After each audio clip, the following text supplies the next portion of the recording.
Hello guys, and welcome back to my channel. My name is Joanna, and in this video of today I'm gonna share my experience with volunteering at Sivananda Yoga Vedanta Center. This is Swami Sivananda. And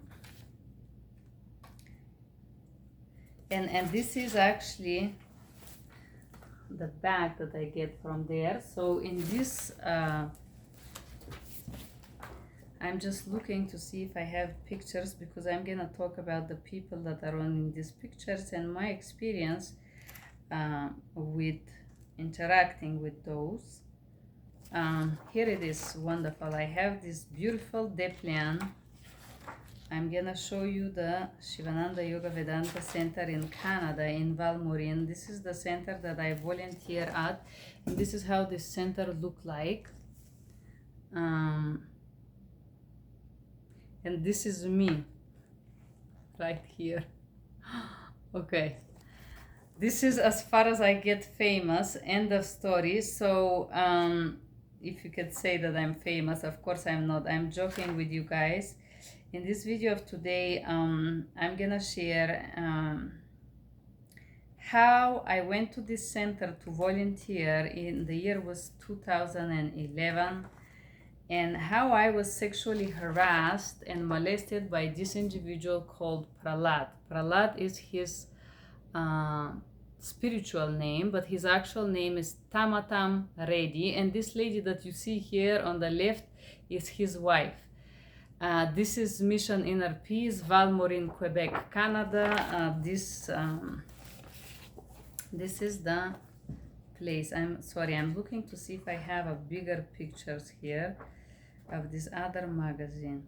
So the reason that I'm creating this video is I don't want at any, how to say, I don't want to throw any negative shade or shame or blame or put somebody down or make somebody feel bad or unhappy, or just I'm creating this video because I want to bring some awareness about the abuse, in this case sexual, psychological, emotional, and physical as well, that you can encounter if you decide to go to this type of camps, yoga center, ashram center, all these cult environments. What kind of experiences you can encounter. As you can see, everything seems so beautiful, so fantastic in these magazines. You seem like you find this incredible. They also have a pool in Canada, in Val-Morin. It seems like you will gonna join some fantastic society of these incredible people. And indeed, you may be lucky enough to meet one or two interesting people, but a lot of this sexual harassment and sexual abuse and grooming and molestation that I will talk about happens there on a regular basis. So not only to me, all the girls that are volunteering at this center, some of which voluntarily submit to be sexual with one of those spiritual gurus, so they can stay in that ashram and become a yoga teacher or something like that. A lot of those people agree to have sexual intercourses with this type of gurus or this type of teachers. So I arrived in the camp in 2011, and I'm looking, I want to see if there is a picture. Back then, the responsible of this Sivananda Yoga Center in Canada was Swami Ambika.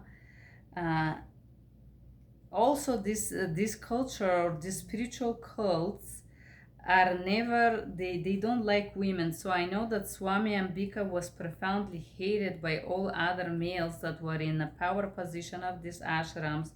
And probably this is the reason why there is no picture of this lady. But this lady, Swami Ambika, it's a white Canadian, and she was in charge of this center. How she became in charge, I cannot tell you. But I sent an email and I requested if I can go to this center. My mind said, I will share a little bit about my life. I experienced a very long time of toxic relationship. I had a child, my son died, and I was very, very sad, and I would say honestly profoundly depressed. So I wanted to go to this center and just take a break, just spend some time in the healing if you want to. And this is when I can contact this center, Sivananda Ashram Yoga Camp in 6738 Avenue, Val-Morin, Quebec, Canada. This is the center information, and somebody responded to me from the reception, and they said to me, yes, of course you can come. In order not to pay and stay and volunteer at this ashram, basically live here, you have to stay a minimum of, I think it was 5 or 6 months. So I spent almost 6 months there the first time. So I arrived in the beginning of May, and I still until almost end of October, May, June, July. Yes, so 6 months. So I arrived in May of 2011, and back then it was this Swami Ambika, of course, all they deleted, and this guy, they call him Shiva Das. It's a Brazilian guy who, as far as I knew, come from a drug addictive center. He was a cocaine-man, and instead of going to cure his drug dependency, he went to this center, and somehow he became the second person in charge. He wear orange, and he pretend to be in something called brahmacharya, which mean no to sexual pleasures, but he was a very perverted individual. I'm gonna share this in a moment. So I'm gonna share my story step by step. I arrived in May, and the person who was doing this was this guy, and he would constantly walk around me and literally like verbally harass me or assault me. He will use some you know how people talk to animals when they want to hurry them up? He will be like, move on, do more, do this, do that. It was horrible. And then at this point, this Swami Ambika was, the moment that I arrived at this ashram, it was the last week of Swami Ambika being responsible for this center. And so now this center was in charge of this drug addict guy.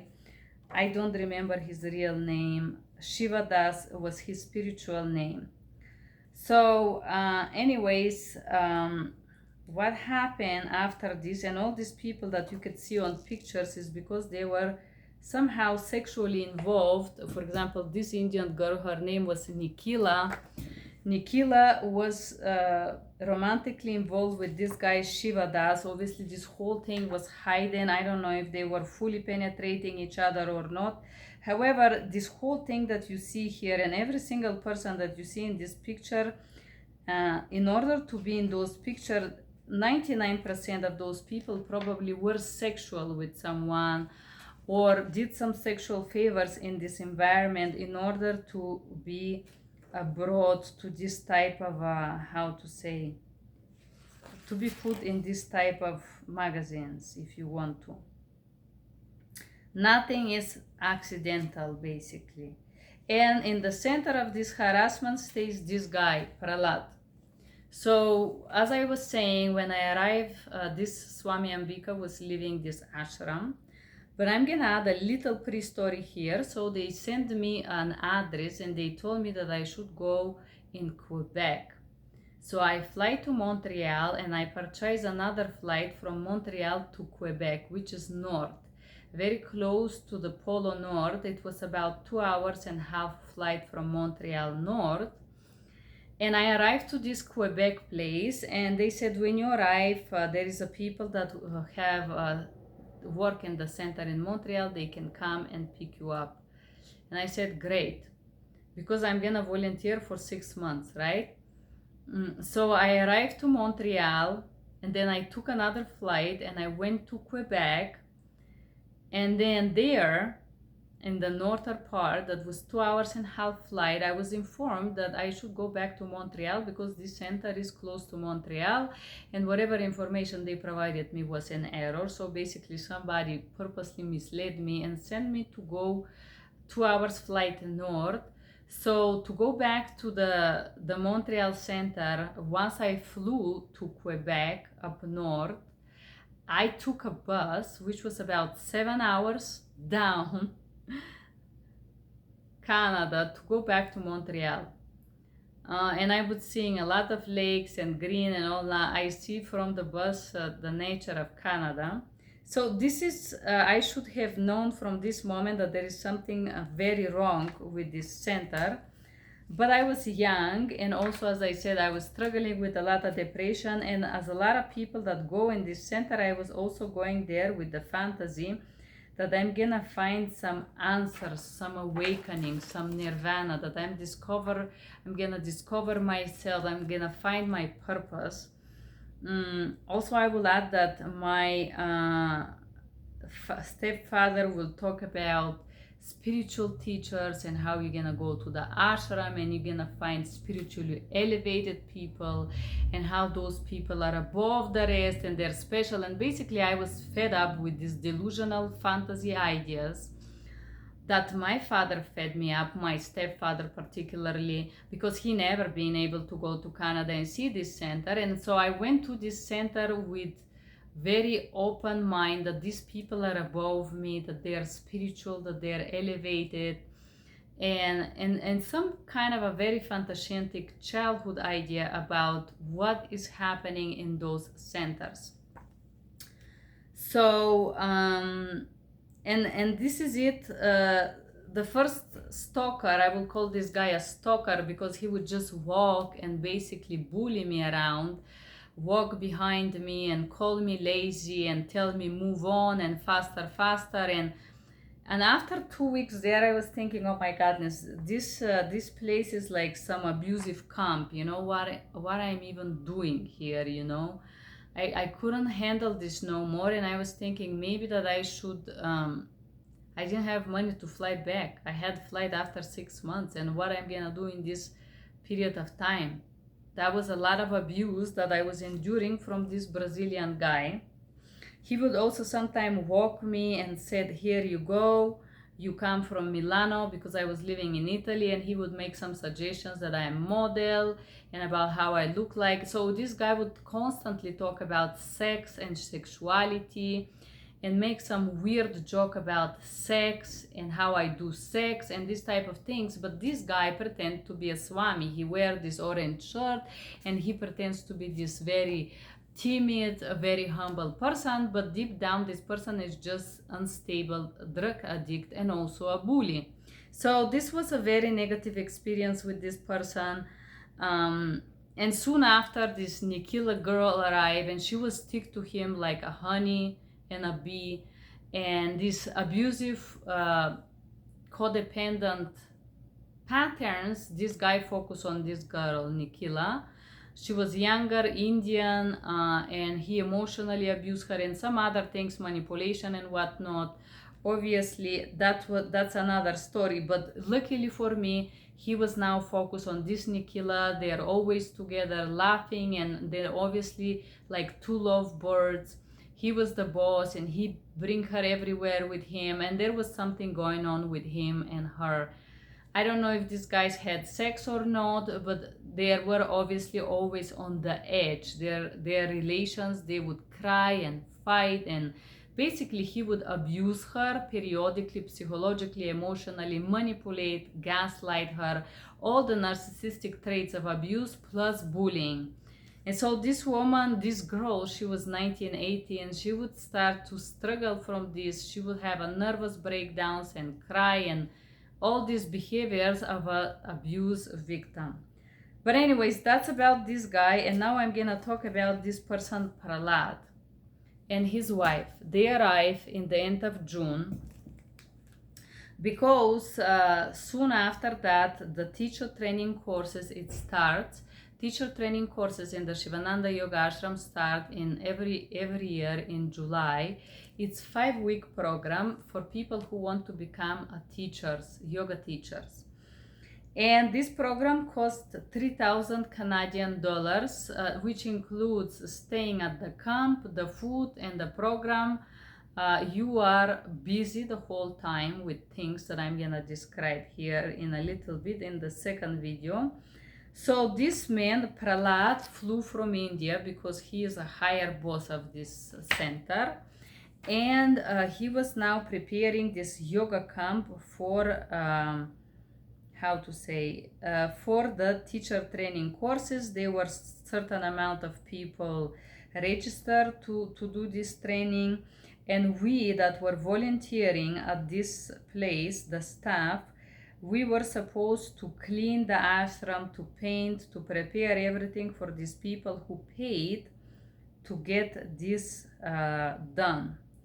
To get the class prepared, to get everything ready. We also cook. I work in the kitchen. Imagine preparing food for 600 or 700 people. This is a lot, really a lot of work. So all of us that were staff, we had to have chores every day to make this place run. Also, this place is considered non-profit, but this is not true, because the person who profit behind is somebody who is a sexual predator like this individual, or some other Indian predator guy, male, who is using their position or their fake power, given I don't know by whom. There is some internal pyramids there, and basically those money are spent by this individual or his family or his friends. They have the newest iPhone, the newest technology, car, flights, helicopters. These people use all the funds of this non-profit for themselves. I don't know exactly technically how they do it, like financially, but they do it. This is exactly what stands behind these Sivananda Yoga Centers. Those money are used by some of those sexual harassers. So when I say sexual harassers, in the beginning, when this guy Prahlad arrived at the Sivananda Yoga Center, I didn't know this person. I had absolutely no opinions. I saw that he was married to this lady. She also arrived with him. And I was very content that he is married, because I was like, oh my goodness. So he's here, and this other guy, the second abuser, this guy is no longer gonna molest me or harass me or follow me and stalk me, because now everybody will be busy with the teacher training course, and I will be able to just do my thing, you know. Okay, so when Prahlad arrived, the main bully, this guy, the Brazilian guy, stopped bullying me. That was positive, and I immediately liked Prahlad because of that. When I say like, I had sympathy for him, you know. I had sympathy because his presence simply stopped this bullying for me. This guy was dependent on Prahlad. Prahlad was his boss, and for me, that was a good thing, because he was behaving. He was not following me anymore. He was not walking behind me. He was not calling me stuff. He was not making sexual comments and humiliating remarks on my behalf. And that was it. I was very happy that Prahlad was there, and then he was married, and I feel kind of safe. And in the first week, a lot of people like, are you okay? Are you okay? Maybe they asked me how I am I okay? I said, yes, I'm okay. And then soon after, I noticed that people will have a lot of bizarre behaviors, and not very long after these first few weeks there, I realized that a lot of people in this ashram have a serious mental health problems. Not only mental health problems, they have a serious drug dependencies, addict to substances, to drugs, alcohol, abusive patterns. Basically, going to this center is equal to going to a mental health facility, where you have all of these people that are mentally unstable, but they are not medicated. They're not medicated, they do not have a doctor, they do not have psychologists, and they do not have any safety and security. This is exactly the experience I will describe it now. So, as I said, my sympathy for Prahlad was born from the fact that the moment that he came, this first bully stopped bullying me and basically started pretending to be a good person, good guru, good Swami. Swami, it means saint, and he was very busy to pretend that he is special. Also, this guy had to teach yoga classes at TTC and all of that, so he did not have time for me, and I was grateful to God for this. And so in the beginning, I was put to work in the kitchen.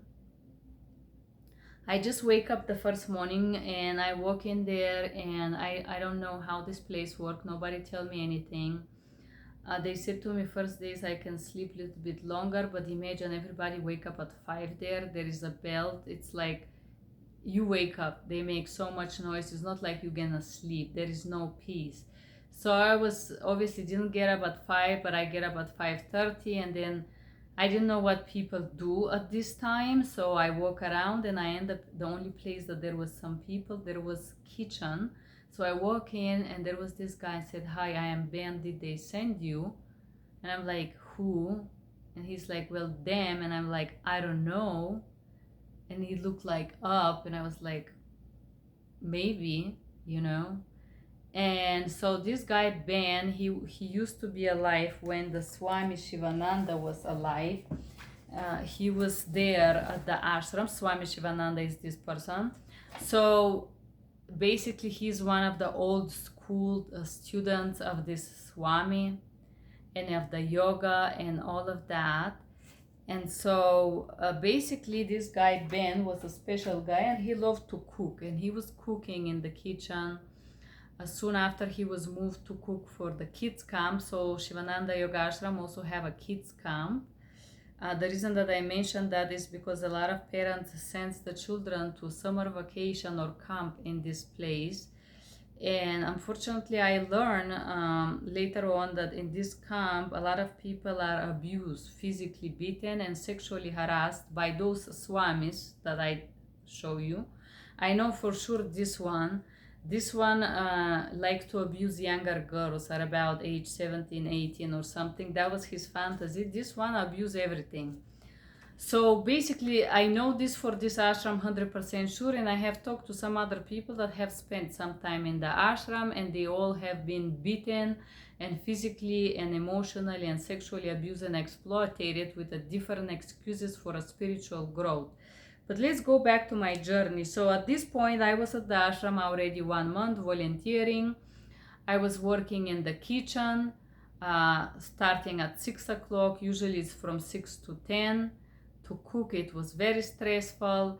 Then they decided to bring me in housekeeping, so I finished serving the food and cleaning the kitchen at 11:30. They sent me to do housekeeping until almost 4. Housekeeping, it means to clean the houses of these special people like this one and guests that they consider special.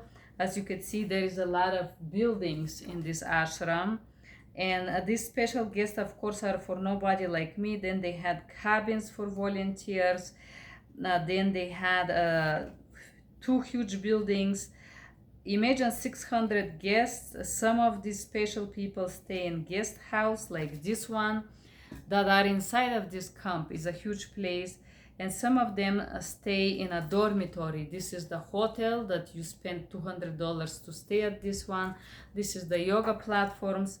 This is some of the yoga hall that we had to paint right when Prahlad came.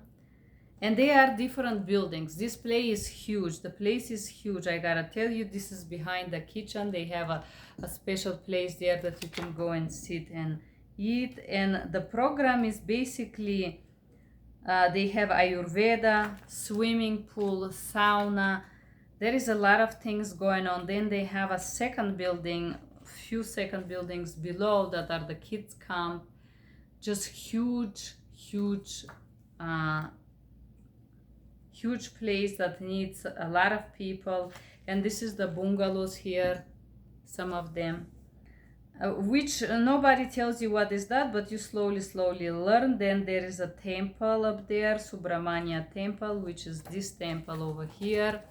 There is also bungalows around this temple, about 15 or 20, where people sometimes live. I don't know what they use it. I don't know how is this developed. This is the Swami house that is now a museum. So all of these places require a lot of work, as you can understand, an organization. So back to my story, Prahlad came, the teacher training was starting, and everything was very interesting. I turned to, from kitchen, they moved me to go to do also housekeeping. And then from housekeeping, they also, I was so tired, because imagine you get up at 6 and you work until 4, and then they oblige you to take one yoga class from 4 p.m. to 6 p.m. is the one that I would take. But I was so tired that I would barely fall to sleep. I couldn't make it, and I was burned out. On the second month, I was so tired that I couldn't smile, you know. And then suddenly this guy come, Prahlad, and after, I didn't have much friends, I didn't care much about people there. I was just going on through my own experience, my own hard time, let's call it. And I just wanted to have some me time. And this is when I realized that this place is like abusing you by forcing you to socialize. You wake up at 6 and you have to be with so many people. And then after the yoga from 4 to 6, you have a yoga class, and then you have twice meal. One time is at 10 and one time at 4. You eat 2 times. And after you eat at 10 and at 6. After the dinner time, you wash your dishes. You have maybe, if you're lucky, because you have to wait on the line, 600 people. It's not like you go there and they give you the food. You usually have to wait and then get served and then eat. And that usually would take an hour and a half, because there's so much people waiting online to be served food, right? And then once you get to eat, you have about 30 minutes in which, if you want to shower, you can. Because otherwise, from 8 p.m. you have satsang, and satsang is evening meditation from 8 to 10. You have morning meditation from 6 to 7:38, and then evening meditation, and for the volunteers, they oblige us and they check, and if you're late, they lock the door and they don't let you in. Basically, this type of program, something like a military camp. So the positive sides of this meditation and having your schedule so full with so many things in one hand, it's positive, because it completely cut you off and chop off your reality. Whatever was your life before you enter in this center, very soon it looks like a very far dream. You are living in a new reality now, in this monk reality. Of course, I went to the ashram with the idea to not be intimate with anyone, and yes, I could say that this period of time and the other time that I visit this ashram, I have not been sexual with anyone. But I'm gonna talk about the sexual pressures and harassment that are exercised in these ashrams, not only to me, but to every single girl that goes there, and how this whole scheme of abuse works. And so basically, on one hand, you go to this ashram and you go to meditation and you go to do your karma-yoga. It means free work, and by the rules they tell you that you're gonna do just 4 hours, but this is a lie. I repeat, my schedule was double and then triple, and then I couldn't handle it no more. I was burned out. I would go to the yoga class and I would just sleep there because I was so exhausted. Until after the 2 months that I was there, this guy Prahlad went ahead and stopped me and said, "What's going on with you? Are you okay?" And I said, "I'm real tired." He said, "Why don't you smile?" And I said, "I'm so tired, I'm really exhausted." So he went ahead and found out that I was put to work for 3 people, and he basically fixed that. And he made me work just in one place, and he said, "If there is anything I can do to make this stay better for you, I'm here." He was very kind, very pleasant, very welcoming. There was zero prediction of any harassment or anything like that. He was a good acting male in his role of protection. If you need help, I see you work real hard. So Prahlad liked that I work hard, and I was able to do a lot of things with wood. So one time they make us paint this kitchen floor, and I did it very fast, and he was impressed. One time we were fixing there is a gravel in front of the temple, stones, and And so he ordered some stones, Prahlad, and we had to fix the stones, and I know how to do this. And so let's say that he was impressed by the things that I was able to do physically, like I was able to build things that a lot of guys don't know how to do. And maybe that was interesting to him. This is at least what I thought, I don't know. I don't know if that was the interest in that, how he saw me, or he saw something else. I cannot tell you what happened inside of this person. But so I thought that this person appreciated the fact that I was working. I was really doing the chores that I had to do, and I thought he was content. That's it. And soon after, I was moved to housekeeping only, where I was cleaning one of those buildings. They had about 20, I don't know how many apartments they have. I'm looking to show you a picture of the building. But they had one of this building. They had like a guest house. It's for people that stayed. It was the hotel where people book and stay at this Shivananda Ashram.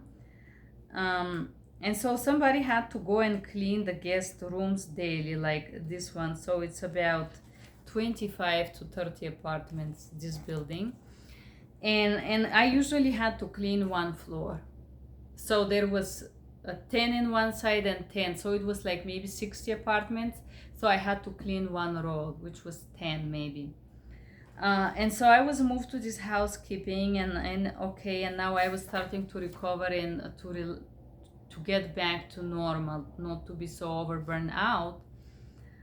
And I was feeling not well one day with my period, but I obviously didn't say nothing to anyone. I didn't say much. So one day, one of the other karma-yogi, her name was Kalyani come, and suddenly from nowhere she was this Canadian girl acting like she's above others and have a silicone and just acting like real on the top of others. She's like, hey, I want to ask you, are you feeling all right?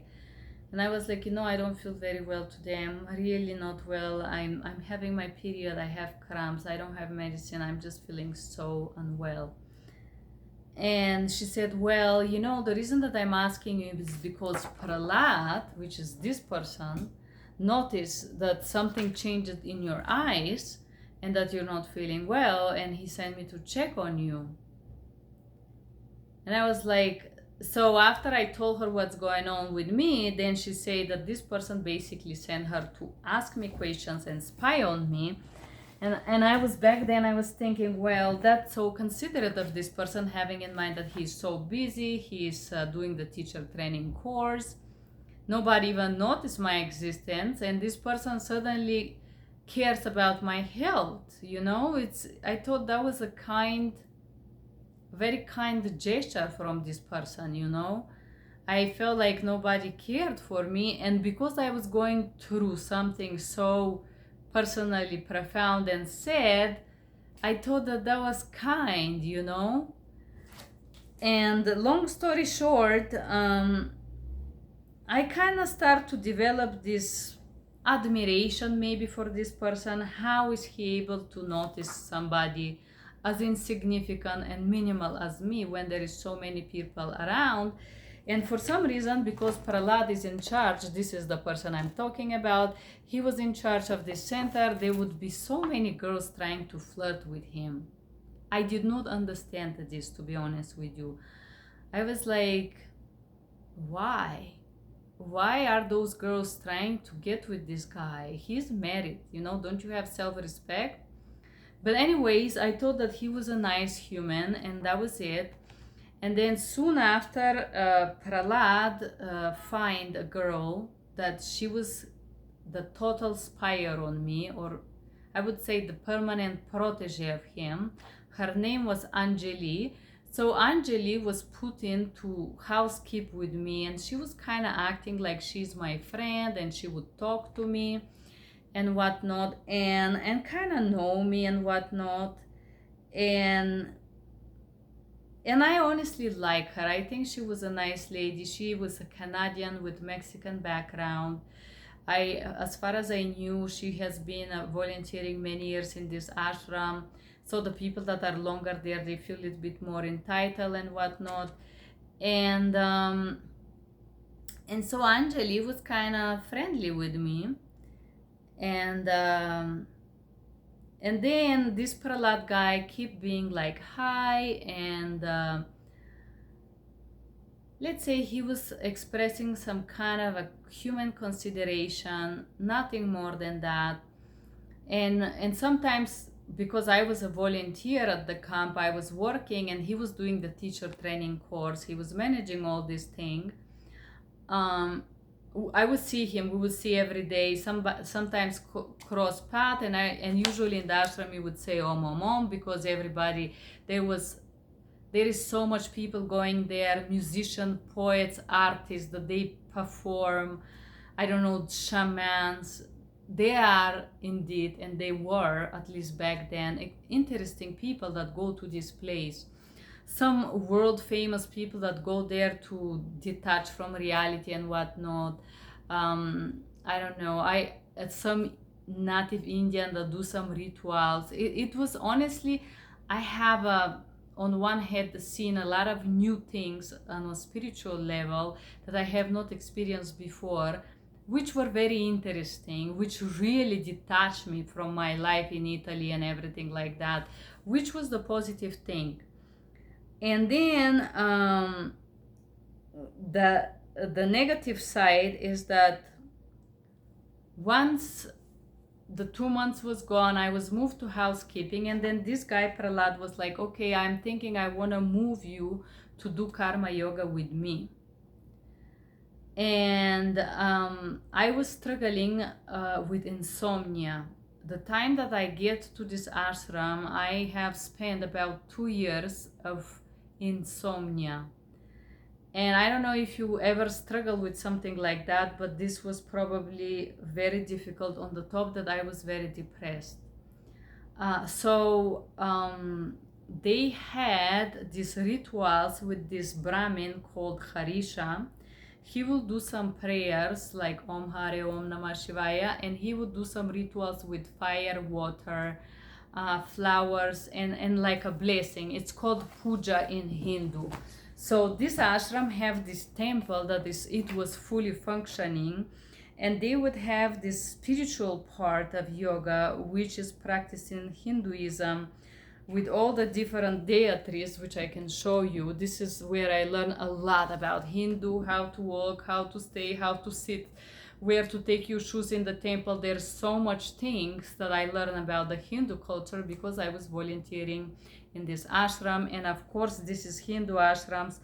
Outside that you see all these white people in this picture, usually most of the people there are Indians, not exactly white, I would say. So on the temple is predominantly Indian people. So why I'm talking about this temple is because the temple was functioning separately from this center for yoga. It was about 15 minutes walk uphill, and this temple was the spiritual core center of Hindu there, where there was a puja, which is like something like a Christian messa every day, with the flowers, with the ritual, with blessings. Indian people will come and pay for some blessing and whatnot. And this is the spiritual part of Hinduism. And I as a staff had to go and assist with some of those rituals, Hindu rituals, in which I absolutely did not believe. But I remember the first time that I get there, it was in the end of June, it was raining, or maybe in the end of May, and they bring me into this temple, and I walk in, and they ask you to take your shoes no matter rain or cold. And I was like, oh my goodness, Canada is cold actually even in the summer. And I remember I look at this person, I didn't know who is him, but I just have a look with him, and I knew there was something very special about this person. I felt something. And when I say something, I don't mean like my heart beat and I was like in love. No, I felt that there is some peace about this person, something special, you know. And his name was Harisha. So I assist one of the pujas that this Brahmin was performing, if you want to. Puja is the ritual of purification. And because I was struggling with insomnia, I also had a horrible headaches because I couldn't fully sleep. And I remember this first time that after I listened this puja, I was able to sleep. I thought it was an accident. But in these 2 months, in several occasions, they would take me as a volunteer to go up there and clean something like a trash, or if there's a lot of people on the weekend, they will trash the whole forest, so we'll go and collect the garbage. So, and every time that I listened this puja thing, I felt like all my problems were gone. And I was like, oh my goodness, what is this? I don't even believe in this, by the way. I was looking this guy, I was like, this guy is just some lazy performer, like a circus, you know? But I noticed that, and I was thinking, first time I was thinking it was a coincidence, but after 10 times I was like, okay, these prayers, I don't know what they are, but they're working, they're helping me. I've been struggling with insomnia for so long, and no doctor, nothing has been able to heal me. And I see that this is helping me. So this guy Prahlad keep trying to hover around me, and one time he's like, hey, do you like, are you happy with this karma yoga? Do you want to change or whatnot? And I said, you know what? I would like to go to do karma yoga at the temple. And he said to me, okay, I can switch you to go to work at the temple. I have to tell you, this is difficult there because it's only Indian people. And Indian people are a lot of drama. And the truth is, I did not care about anybody, but I just wanted to go and listen to this puja because it was helping me to sleep. And he said to me, if I move you there, I cannot move you anymore. I said, fine. So he said, okay, I will see what I can do. But obviously this person doesn't have to see. He have the power. He can move anyone wherever he wants, the way he is pleased. Nobody's gonna tell him anything. He's in the charge of the whole place, basically. And so this person promised, and after about a week, we have a morning meeting for the staff from 7:30 to 8 in the morning. And I was moved to the temple, and I was so happy because I was finally starting. I just wanted to be around there, and even if I listened this puja for 5 or 10 minutes, and then Canada rains incredibly a lot, and I was on a tent. 6 months in a tent is very challenging. And so this was helping me. I was content. I was happy for this move. And maybe after a few days, he stopped me at this kitchen where everybody eat, and he's like, hey, how is it going? Are you good? And I was like, yeah, I'm happy. Thank you so much. I make like this gesture, and I said, there was a lot of people, everybody's talking, and I make like that, and I make a heart, like, I'm really grateful. This is exactly what I meant. I don't know what happened in the head of this man, but I think there has been things happening in the head of this man for way before he even did this. He just moved me to do another karma yoga. It's not like he dated me or something, but he was married, you know.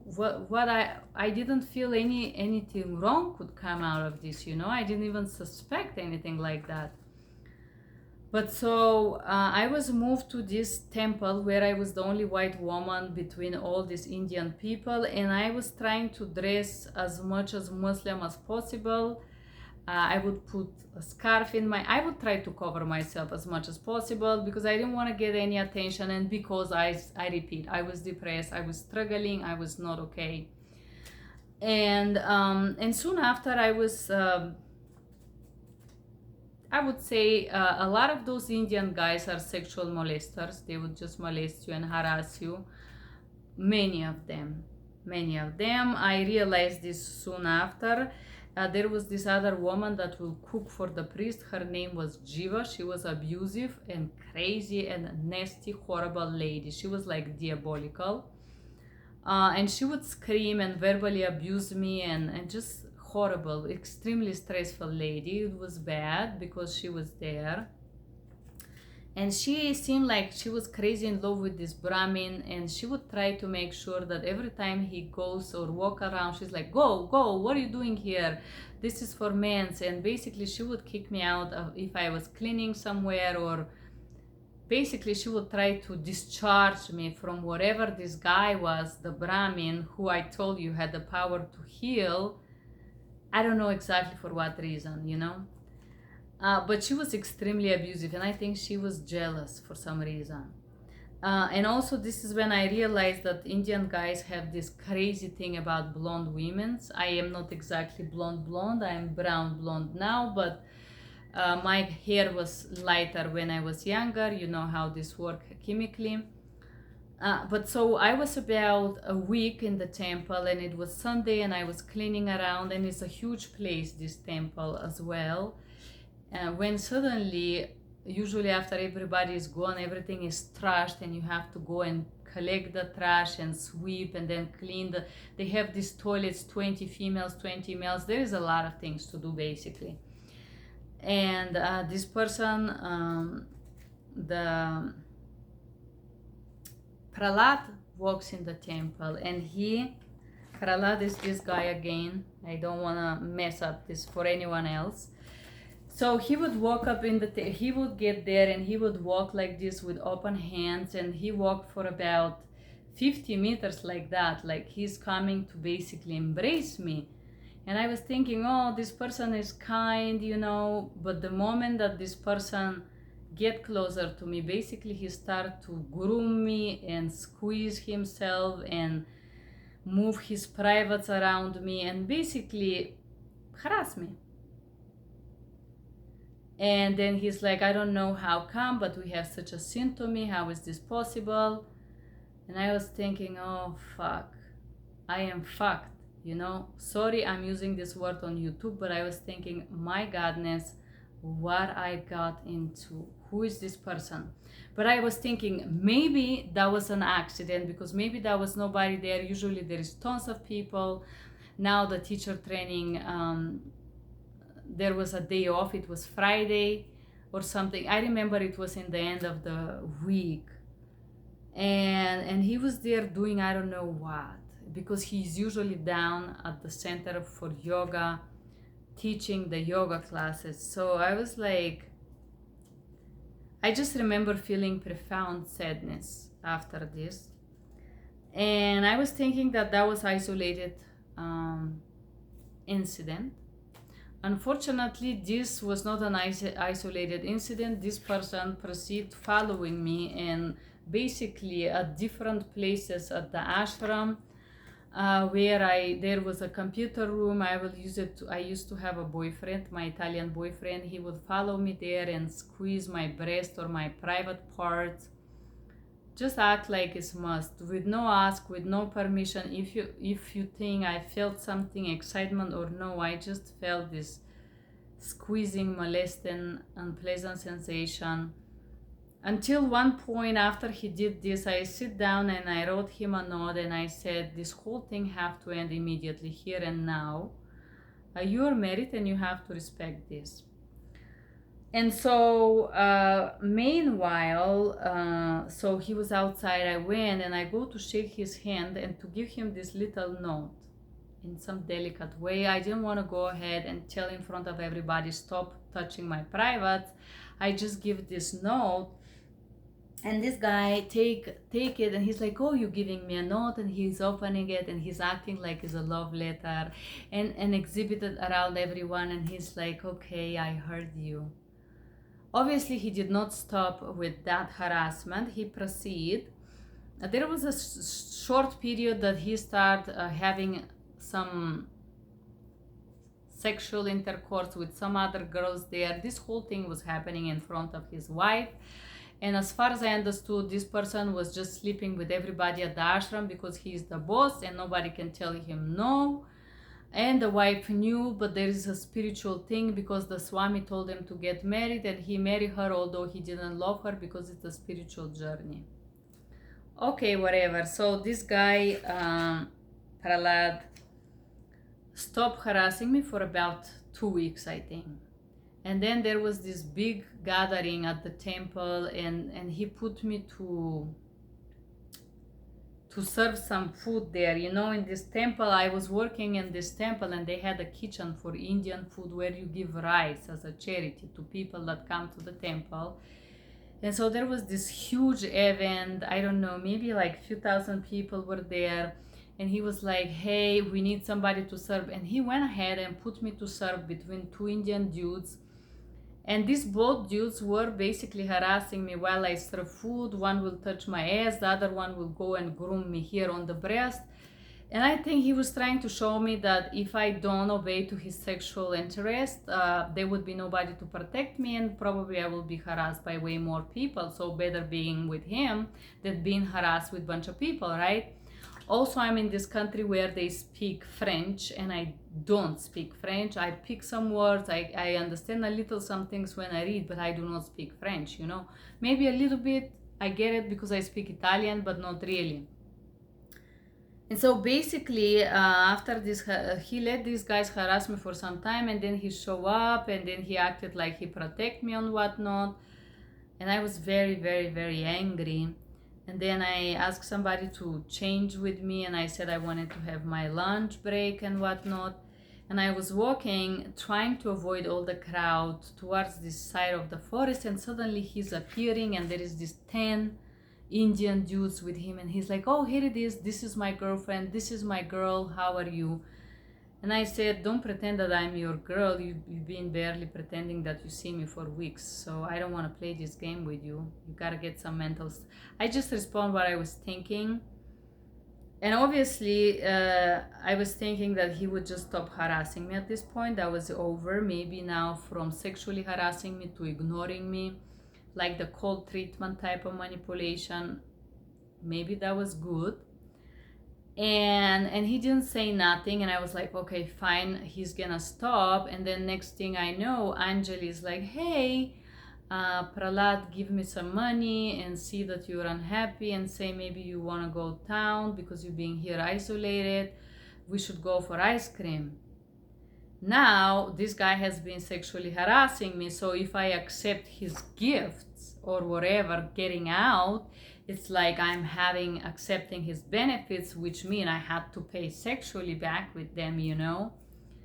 And I'm like, no, I don't want to go. And basically I tried to say no, but this girl Anjali said to me, you cannot say no to this person. I'm like, why? I don't want to go because I don't want to give hopes. Long story short, Anjali went ahead and clarified for me that we should go, and when we get out of the ashram, she would explain me why I must accept these advances. I did not want to go, but I said, fine, I'm gonna play the role, and I was thinking I'm gonna pay for this, obviously, somehow, you know. I don't know how yet. But so we get out to this place, and Anjali told me, you should say thank you so much and accept whatever they offer you. If they offer you to go out or go for ice cream or go for a walk in the city. So basically, Prahlad noticed that I'm very happy around Harisha. I'm not happy because Harisha is a gorgeous guy. He's shorter than me, not very beautiful, by the way. But I was happy because his praise make me sleep. That's the truth. So I wanted to hang out around this person, obviously. I did believe in his power now because I experienced it myself, you know. So Prahlad now was trying to separate me from this Harisha guy by doing everybody at the ashram, the staff was going to do bowling, so he wanted me to go out do ice cream, so I'm not gonna see this person because when we do work we cannot actually talk. So, and I felt bad because honestly the only person that I wanted to talk to was this Brahmin. I didn't care about anyone else because he had a power and he had a knowledge, and I wanted that. The other people were nothing to me. And but this was not possible, as you understand now. So I said, okay, we go for this ice cream thing. And during this ice cream thing, this Anjali told me that if I don't accept the advances of this person, if they take me out or whatnot, I should say thank you very much and say that I'm very happy. I should better accept them because if I don't, they're gonna send somebody to rape me at my tent. Basically, I was receiving the ice cream and the rape threats together. And I said fine, and that I'm very I said, tell Prahlad I'm very grateful, this is so kind, this is so fantastic. And after this happened in the end of August, now it was September. After a few weeks, once again, Prahlad, of course, he's chasing me like some wild boar that have to get something out of me. He get to the temple where I was doing volunteering, and he's like, okay, let's go down. I'm gonna give you a ride. We have one of these camp jeeps. It's like 5 minutes ride. He's like, let's go down with this jeep. And I said, fine.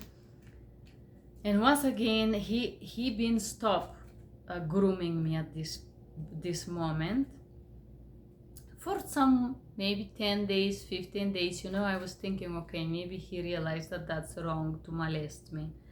So I was thinking maybe this guy wanted to apologize. This is genuinely what I was thinking, because I think it's adequate if you force your sexual interactions or sexual desires on someone to simply apologize. Unfortunately, I was wrong.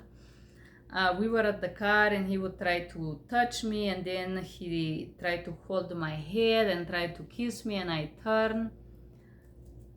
And basically that was another attempt of his. And then it was about end of September, and the lady at the temple, the Indian lady, was acting totally crazy. She would break things. She would hide my things for cleaning. And I said, there is something wrong with this person. I can't handle this. And then he's like, what she's doing. And she's like, he asked me if there is something between me and this Brahmin who is also married. I said, of course not, which is the truth. There hasn't nothing physical between us, but I felt this person very close to my soul, and I still profoundly love this individual, or better say his soul. This person very special to me. So he cured me. This Brahmin cured my insomnia. This is the truth, for real. And he cured my depression too, with kindness and care. There was no grooming, no sexual harassment, no touching me, no trying to kiss me, nothing like this, compared to all the rest that I have received. Also, there was this person that I was friend with, Yanadev, it's his name. He was also pretending to be my friend. He was also sexually harassing me and pressuring me for sex. When I say openly that I'm not interested, that I have a boyfriend and I'm not gonna cheat on him, he pretended I was shy, believe it or not. So basically everywhere was sexual harassment at every corner. So it was end of September, and I tried to talk with Prahlad once again about these problems at the temple and how to handle this, what to do, what not. And he's like, you know what, I think what you should do, you should go ahead and have sex with me. We better finish with this sexual part, so then we can be spiritual. And then he was getting ready to go to India, and he proposed to me to go with him to India, and he would make me a yoga teacher. Obviously the price was to sleep with him. And then he said he's gonna miss me and he doesn't know what he would do, that all these girls run behind him, but he cannot control himself. He ran behind me. I don't know what was this. I think the fact that I was not available, and I was not available for anyone because I was going through something really sad with myself and I needed a time on my own. I didn't want to have sex with anyone. This is the truth. So long story short, Prahlad molestation proceeded until he left the ashram. I received the offer to go with him to India, and this is how I realized that some of the other girls who were teaching classes, they were his former lovers.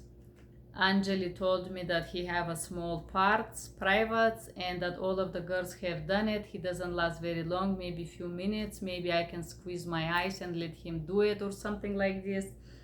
So basically, as far as I understand how this was working, that Prahlad would sleep with the white women in order to... And these women will try to exercise some power over him by asking him to allow them to do free teacher training courses, or maybe allow them to teach yoga. Because in order to teach yoga at this ashram, you have to be sleeping or sucking someone at the ashram environment. It doesn't matter if I'm certified, if I'm great at teaching yoga. Usually, you cannot just teach yoga there. Of course, this whole thing was 99% of the time, and there was one exception of this rule. This exception was called Radha. Radha was this lady. This lady was my yoga teacher. I profoundly admire this lady. She was 89 when she taught me to do a headstand. She was alive when Swami, created this center. She was one of his first students. And she was truly inspiring. So she was teaching classes, not many, but if she teach any class, I would try to follow her and take class with her. There was a Ayurveda kitchen, massages. There's so many things going on. So many things going on in this ashram that are positive. However, talking about this grooming experience, at this point, Prahlad requested me to go with him to India. I declined and I said I need to go to finish my degree. I was studying in Italy, my second master, business management. And I said, once I am done with this, I am gonna come back to the ashram and I'm gonna do karma yoga. I can be a manager. I can use my abilities to help you build and make this place the #1 yoga center on world. And he said, I believe you. I know you're capable to do anything you put your mind to. And I said, yes, I am. But I said to him, I'm gonna study now and I will call you when I'm ready to come and do the teacher training course. So instead of going with him to India and taking this unforgettable opportunity, like I said, I'm gonna go and finish my master, and then when I'm ready to do the teacher training course, I'm gonna call you and so you can organize it and I will go and do the training and then I can follow you to be your assistant. Basically, he offered me to be his assistant. And some of these other girls that were assistant of him, it comes out that they all, at least few times, had to give it to him, basically. That was the agreement I had with him. He left the Canada Center in sometime in September or in the end of September. I cannot tell you exactly when. And then I had a little more time to talk with other people once he was gone. So this person, this guy, the bully guy, I call him the bully. So now, when Prahlad was gone, we can, all of us could perceive and see his relationship with this Indian girl called Nikila. Obviously, they were playing, fooling each other like teenagers in love, running, crying, basically full emotion range of relationships. It was very interesting to see this manipulation tactics and techniques. They had a bonfire. There is no TV, and there is a lot of things that are not in this ashram, and that's why there's so many interesting things that happen there. Then Miriam Harvest Festival on Pongala, also called Kavarti, also happened during this stay. I have seen extreme self-torture in the name of the gods called Bhakti, Shakti, different practices that are very, very interesting. Very interesting. So there are indeed interesting people going to this center, but however, volunteering there, I discovered from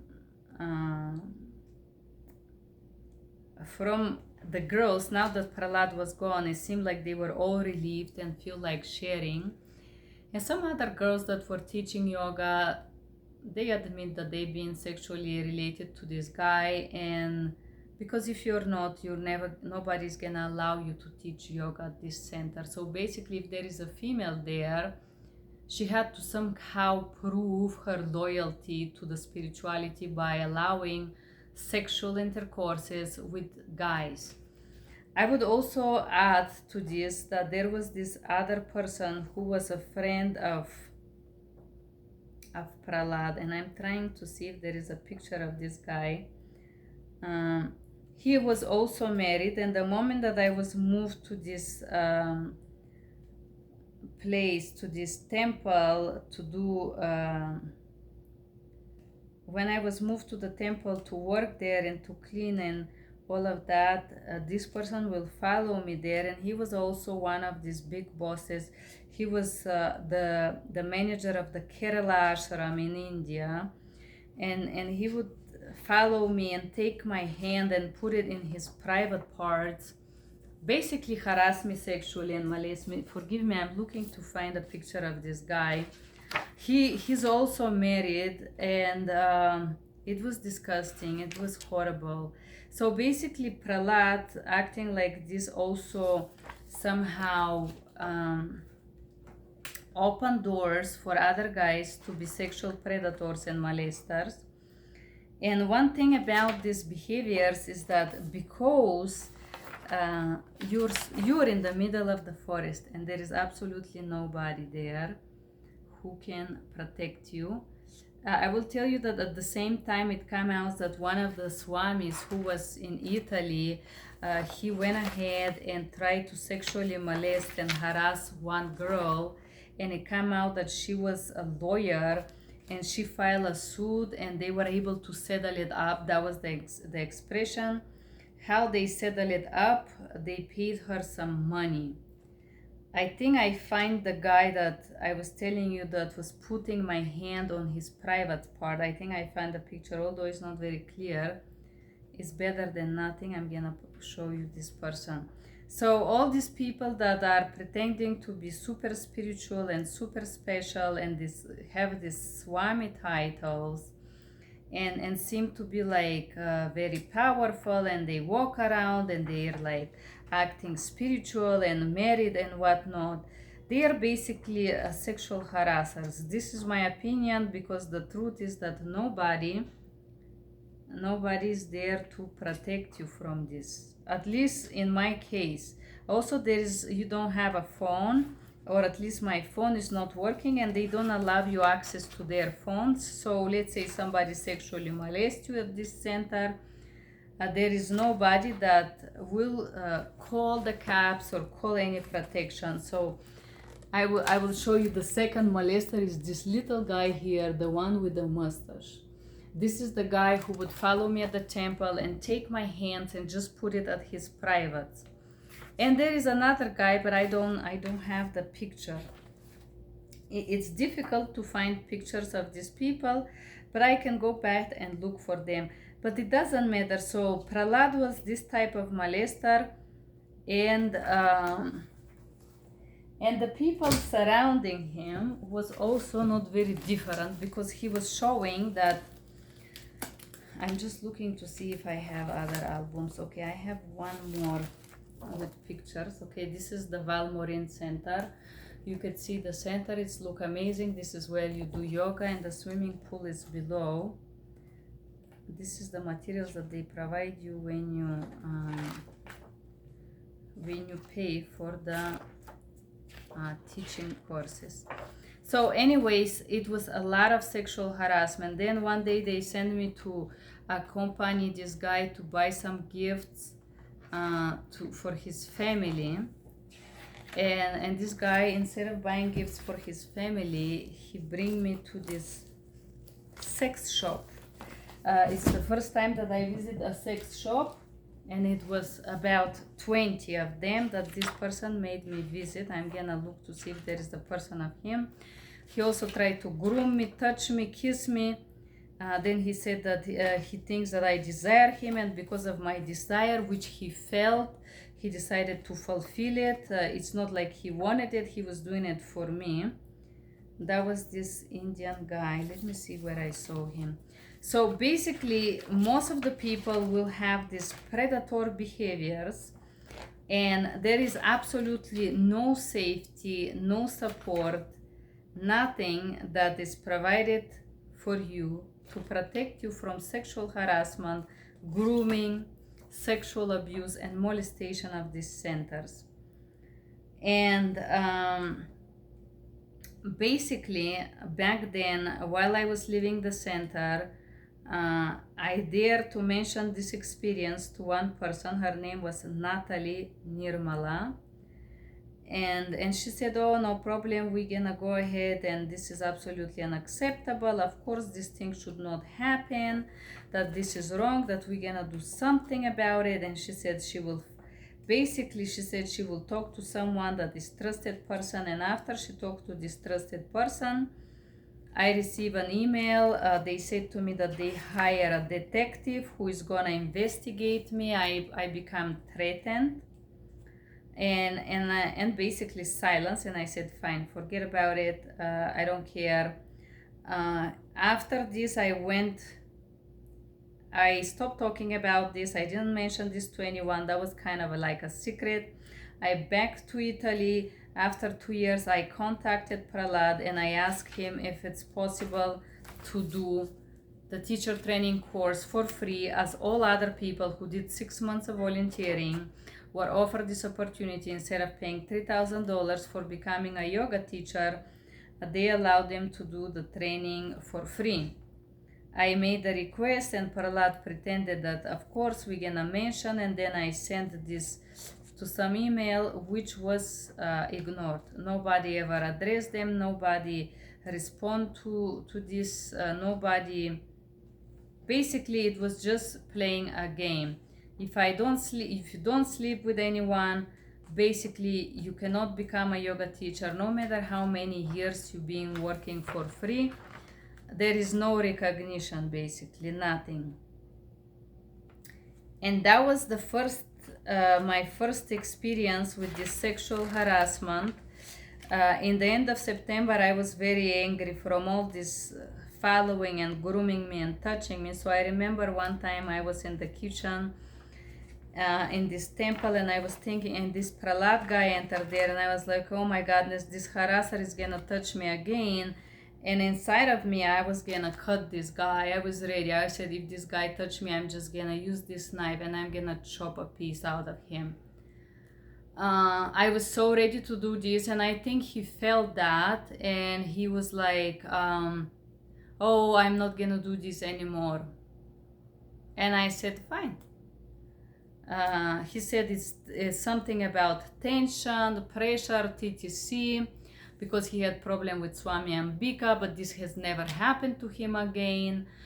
This is just one isolated case that poor guy, he has never experienced or ever, and he's so ashamed and so embarrassed, and that's it. And then this guy left after this ashram, and soon after that I also left for Italy.